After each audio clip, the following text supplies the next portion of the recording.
kembali lagi. Penasaran kan? Nah,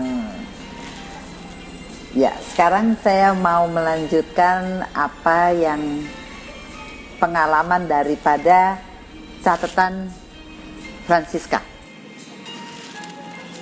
Jadi setelah saya menikah, mempunyai seorang anak laki-laki di Amerika, terus ya karena pada saat itu kan Pak Edward kan sedang dalam keadaan dicari oleh pemerintah karena Bank Suma. Kalau masyarakat masih ingat kejadian Bank Suma yang ditutup, disitulah dimana saya mulai berkenalan dengan Pak Edward.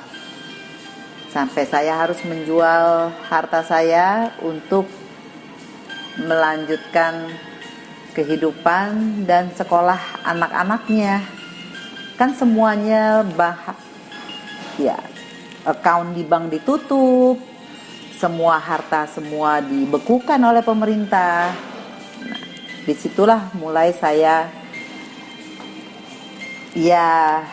berhubungan dekat dengan Pak Edward.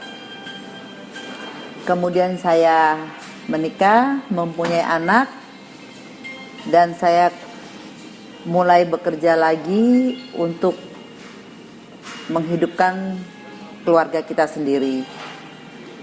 Setelah dalam waktu yang berjalan, bisnis saya pun juga mulai berhasil.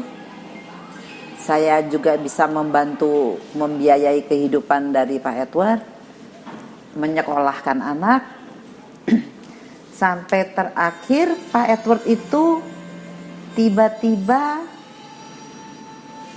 menghilang. Nah, aneh kan?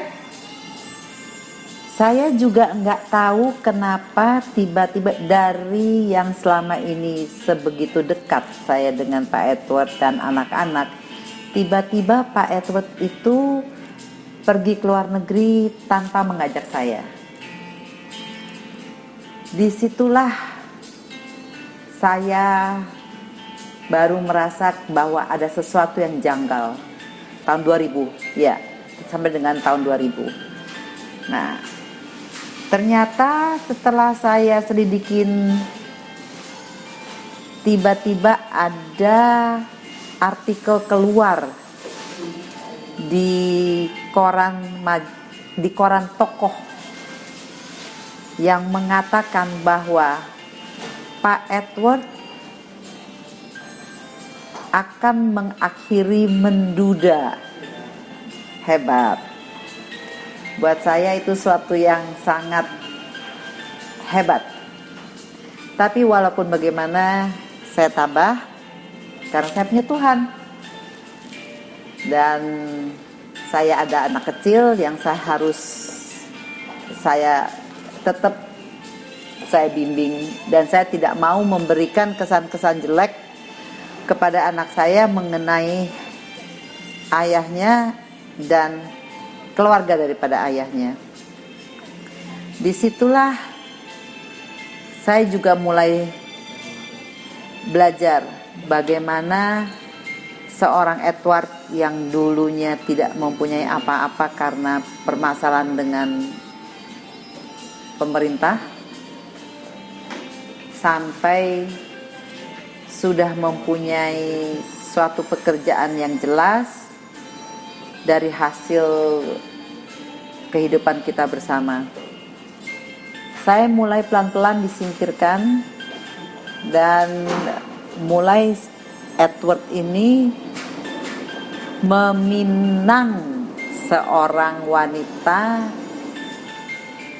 yang katanya adalah seorang putri keraton bernama Attila.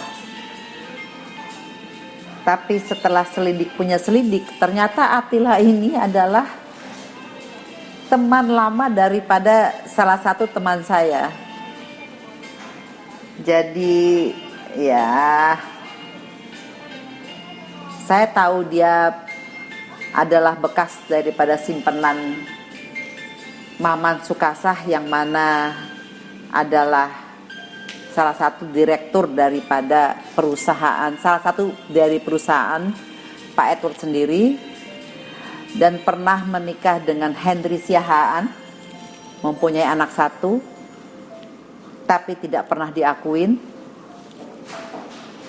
Dan mereka berdua seolah-olah adalah sebagai